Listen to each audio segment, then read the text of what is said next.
Elizabeth is a second-generation writer living in Dayton, Ohio.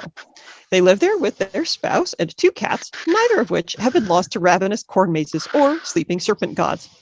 They can be found at deadfishbooks.com when they aren't busy creating beautiful nightmares and bizarre adventures.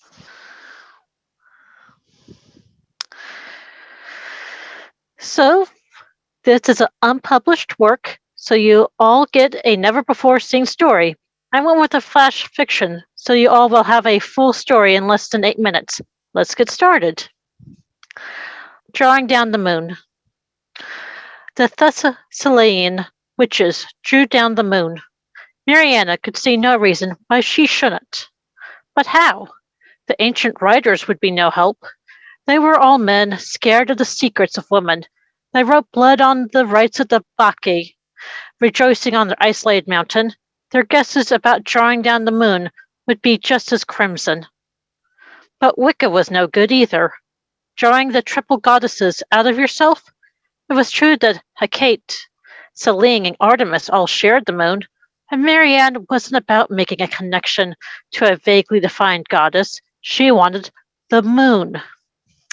She watched the moon every night, like Iglesias, her inspiration.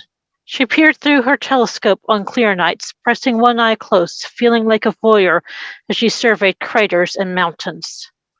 Counting every sliver of waning as dark crept over, of the new moon looking for an outline, like an admirer watching a rose-laden balcony, waiting to see if her outline would emerge from behind the curtains, and bliss with a smile. As she looked for the moon, she saw her everywhere. Lost seagulls wheeled around her inland city, dropping shells at her feet, perfectly round mother of pearl. Her apartment complex complained about someone releasing moon jellies into the ornamental pond.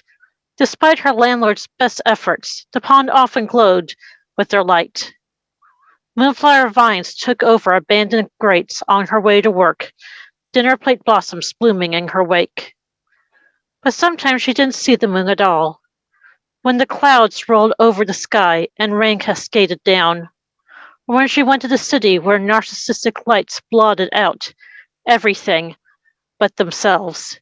In those times, Marianne wrote, not just of the full moon, the poet's muse, but of the waning and waxing of the new moon. Marianne wanted the moon to know that she accepted her no matter what form she took.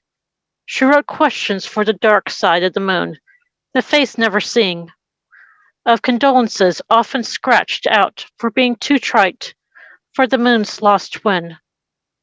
Most of all, she hoped she got the moon's pronouns right. People kept saying the moon was always female. Well, what did that matter to the moon? As she watched the sky, Marianne's life was scattered with paper. Fortune cookies told her that she was beautiful. Flyers tucked into her windshield wipers that only wished her well. Lost love letters blown from trash cans that landed at her feet.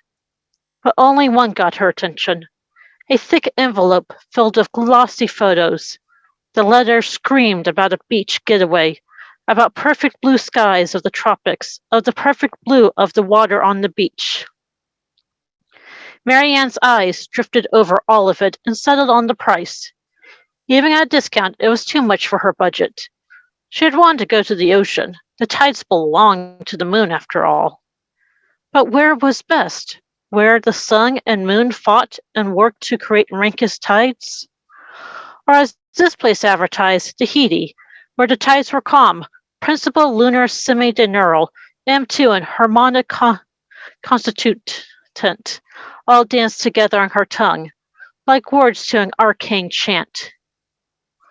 She pondered her disappointment as she bit into a mooncake, but as she wound her way through the New Year stands, she celebrated all lunar holidays after all. The sweetness was disrupted by the slippery touch of wet paper.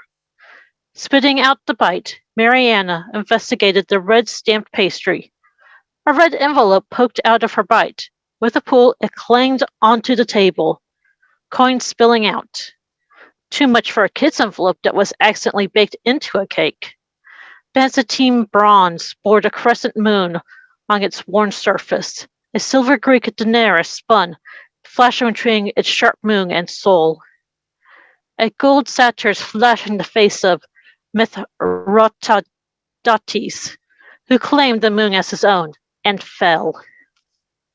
Roman Augustus coins formed regimented lines on the table. Enough for when appraising and selling was done, to follow the offer on the glossy letter. And Marianne did.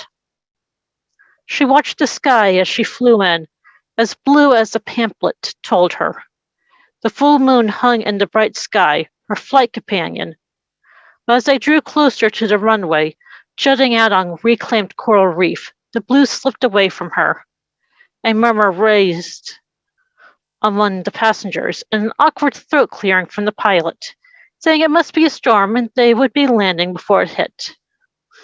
But there were no clouds, just the darkness as the moon grew in the sky. The ocean swelled beneath it, flowing outward as if to make room. As the plane landed, the moon swallowed the sky. As the engines died, they all rushed out to see the sky, except for Marianne. She left her luggage behind, along with the cries from the flight attendant, as she ran and dove into the water that surrounded the airport. Into the salt water where she couldn't taste her own sweat and tears as she beat against the waves that pushed her away. But she kept looking up, seeing the moon and the horizon, until it wasn't. Looking in disbelief, seeing nothing. Marianne looked back to the airport island, seeing nothing. The water rushed back to fill the void, carrying Marianne away, dragging her down. Strong, white arms wrapped around her. Lips kissed the salt away while Marianne stared into the void eyes. She was held by a small woman, her skin scarred and rocky. Mariana had never read a legend with a smile like that. It shifted with each glance, imbibing the sunlight. Her voice was raspy with new use, repeating odes back to Marianne. Yeah. Many have called down the moon, but only one has given the moon a new face. Thanks for listening. There is a giveaway of my short fiction today in the form that will be in the chat. If you like this, consider giving out your email to get Bat Out of Hell and La Petite Rouge Sans Merci for free.